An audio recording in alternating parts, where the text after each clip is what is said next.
Hi, welcome back to Drawing with Aine. This is our third week, and this week we're going to do texture and visual language. So we did a line drawing the first week, and then the second week we did a tonal drawing. So to do visual language and texture is like a level up from that. It's more difficult, but it's also more rewarding. So if you get how to do this, it'll really enrich your drawing. So good artists to look at for this kind of drawing are Karen Hickey.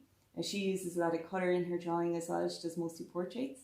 And Donal Garahan does brilliant drawings of portraits and still lives with using visual language, using the Biro. So we're going to be using a pencil, and we're going to be using our rubber, and we're going to be maybe using a little bit of charcoal and maybe some coffee to make some marks. So for this one, we're going to be experimenting how we can do different types of marking to express different types of drawings. Okay, so here we have our still life for our texture to show how to do texture. So the dandelion top and a couple of twigs, and there's a stem of the dandelion and also a glass jar, that's white jar. We do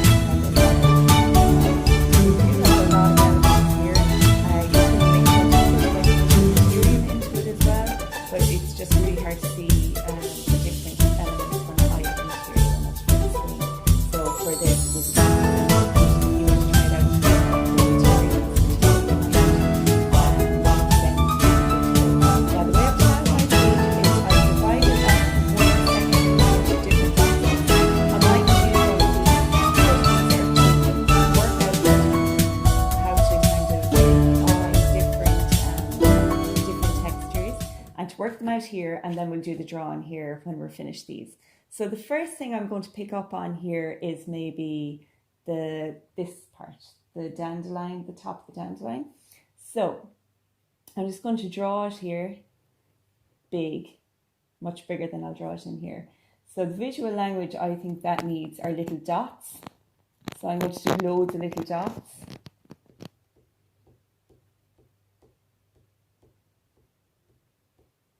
So that's what I'm going to use for that, okay?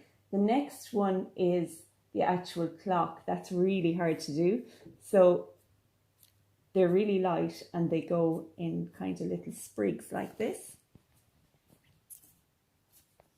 So it's like doing little ticks, you know? You're kind of flicking out by your wrist, sort of. So it's like, you know, when you put something under a microscope or a magnifying glass and you see it all kind of blown up. This is what I'm doing here. So when I get to my drawing, I have all of the hard bits worked out and I know what I'm going to use for those bits. So I think that looks good for the clock, okay? Now, the next bit that I can see that's different again is this thing coming out here, which kind of looks like branches of trees and it's really heavy. So I'm going to they're kind of like veins or branches of trees. So when I see those in my picture, I'm going to do something like this.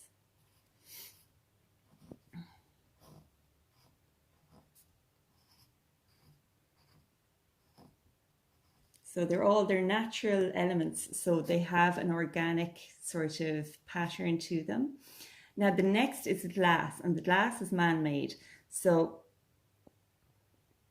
the glass is going to be approached in a different way. So I'm just going to take one part of it, which is this part here, just to see how I'm going to deal with it.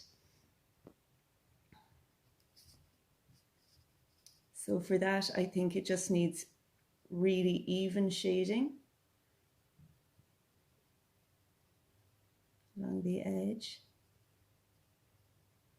And then you could blend it with your finger like this to make it really soft, because glass has no hard edges to it. It's all just one tone beside the next tone, and it gets quite dark there, and then there's a really bright bit, and then it goes dark there again. So no scratchy edges to this at all. And again, smudging.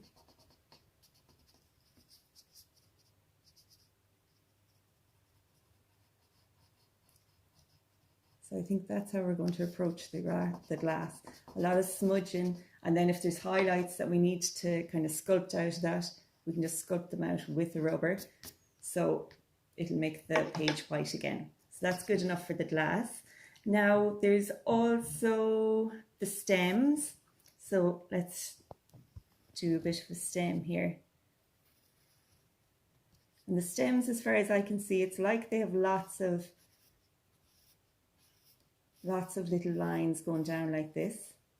And then some of them are really heavy, and it is a lot darker in tone than the rest. So there's kind of heavy bits like that as well. And then the twigs are really thin, but they go from being kind of wide to thinner to a little bit wide. There's little kind of nodules on them. So they're kind of like this, and then they're completely dark. So I'm going to do what I did last week with the tonal drawing and use this as a colouring pencil and give it its darkest, the darkest tone you can give it.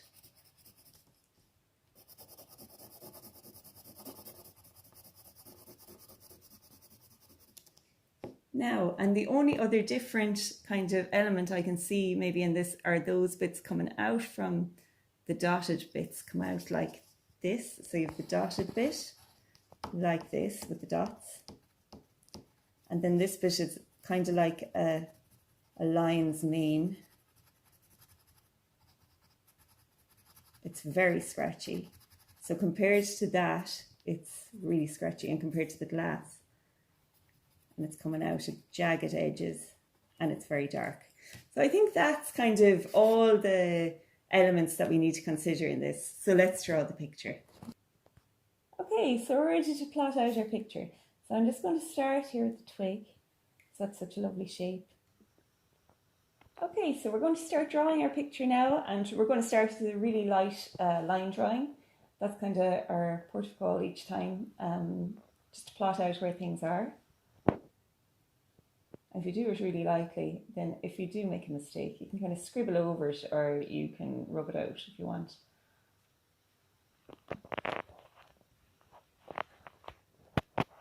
There's a lovely curve to that actually, so I'm adjusting as I go.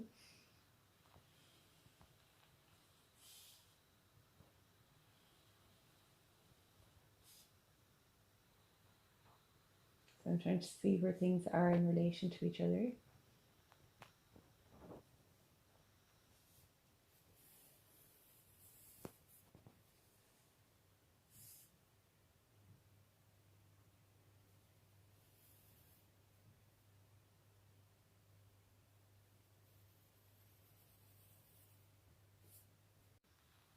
Okay, so I'm just drawing out a simple line drawing. It's not perfect by any means, but that's okay. Just try and get things down where we think they should be.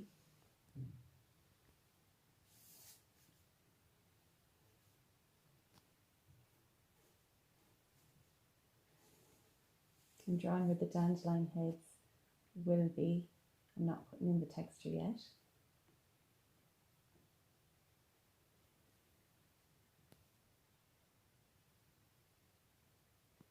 So I just picked things that were easy to get from the garden so that you can do a similar thing. So you don't have to be doing anything really fancy when you're doing a still life. Simple organic matter is lovely, and a mixture between organic matter and man-made objects is lovely as well, because you get the contrast between the two. So this is a spice jar.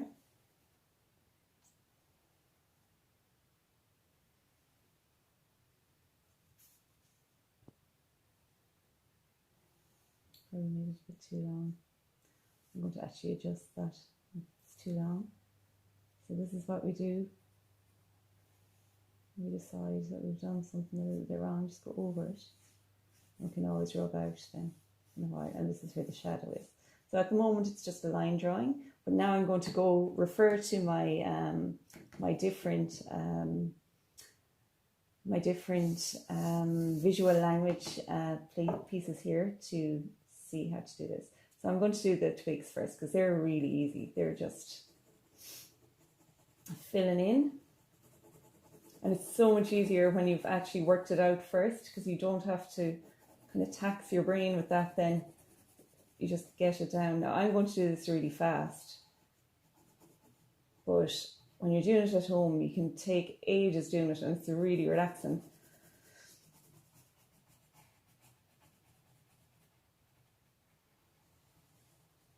And you know what I forgot is the bits that come in here, because we can see it through the glass. So I wasn't paying too much attention. And that one as well comes down like that. And there's the one coming down like that. Okay, so the twig one comes down here, goes behind that one.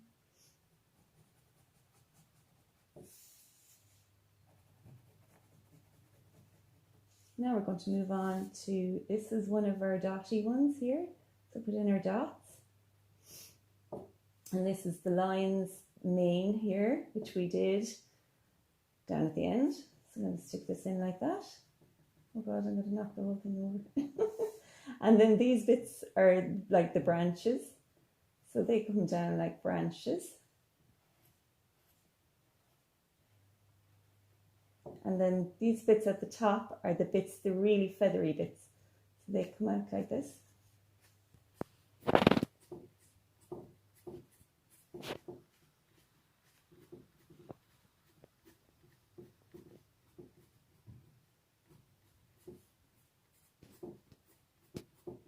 And then the stem, we decided, was like this.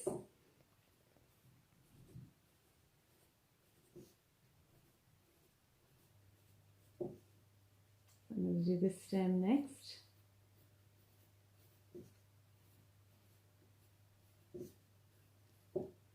And then the branches, or what look like branches. Okay, so we're going to continue with these. Fill them in another little bit. They're a little bit scraggly looking. So we're just doing kind of long lines, because that's what we decided over there kind of worked, and I think it does. And here we have the dots again. And this has none of the little feathery bits at all. There's actually another little one here that I forgot to put in. And it's got the little dots, and it has these little things as well, the branches, which are really heavy. And then it's got a stem coming down like that as well. Now this one has loads of these lovely things on it, and it has loads of the branch, like it has this, like the lion's mane. And then this is kind of just shaded in. And now these, we're going to do them really light.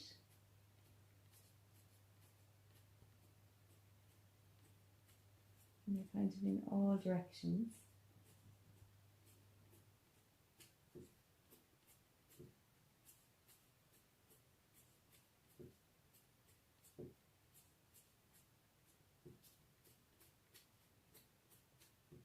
Now, and we also have this lovely stem. Now these were picked, I picked them yesterday, so they're gone really wilted, but sometimes stuff looks even cooler when it's a bit wilted. It just gives it more character. So it was kind of a happy accident.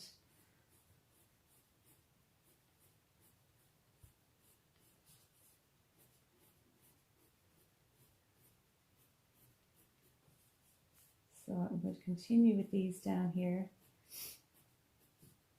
So it really takes an awful lot of the hard work out of it when you've worked out all these bits already, especially when there's lots of things in your picture. And it also adds interest when you have different ways of approaching different elements in your picture. So now the glass, and the glass is really tricky because it's completely different to how we've approached the rest of it. So the glass, I'm just going to break up into little tonal areas and fill them in really really blocky and even. And then I'm also going to do this because there is that sort of feel to it as well. Okay, so I'm finished my glass here, and I've just darkened up a little bit at the side, and I'll show you how you can make the edge really bright by just using the eraser here to pull out some of the highlights.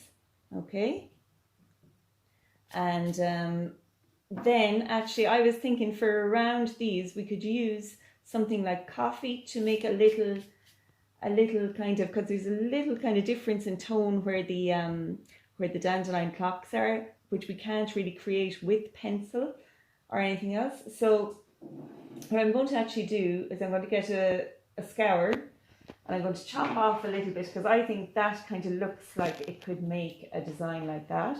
Just chop off a little bit of it. A sponge might do the same thing if you didn't have a scour. I'm going to dip this into my coffee now, and I don't want to take too much out. Now I have good enough quality papers also. I know it's not going to wreck the paper, so I'm just going to blot it on a bit.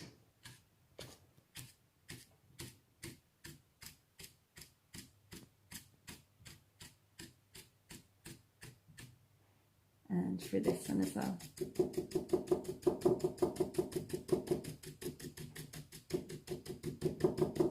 So we really have to think about how we can make effects using different things, and I think that's a really nice effect. Now, I'm just going to try my hand. We can also, to make the really dark bits even darker, we could use charcoal if you have some charcoal. So I have some charcoal here, so I'm going to use it just over the twig bits. So it's just that kind of blacker than black that you won't be able to get really with the pencil.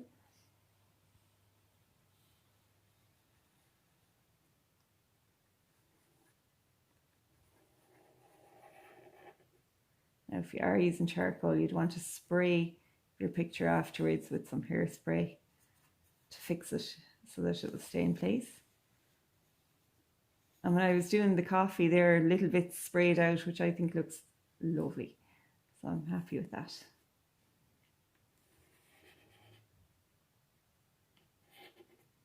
And I'm just thinking these are so dark as well. I might actually use the charcoal for a bit of these as well.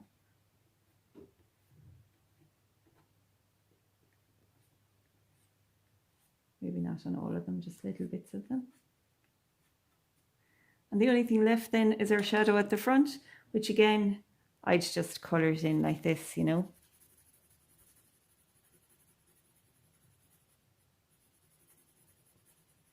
But your shadow might be different. It depends on where the light source is coming in, you know.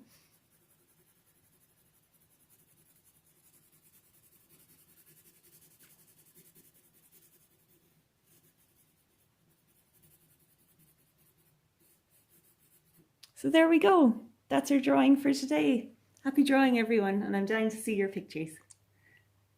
So make sure you press subscribe and press like, and send your images in to ainedorothy77@gmail.com, and I'll put it up on my Facebook page and my Instagram. Okay, happy drawing. Bye bye.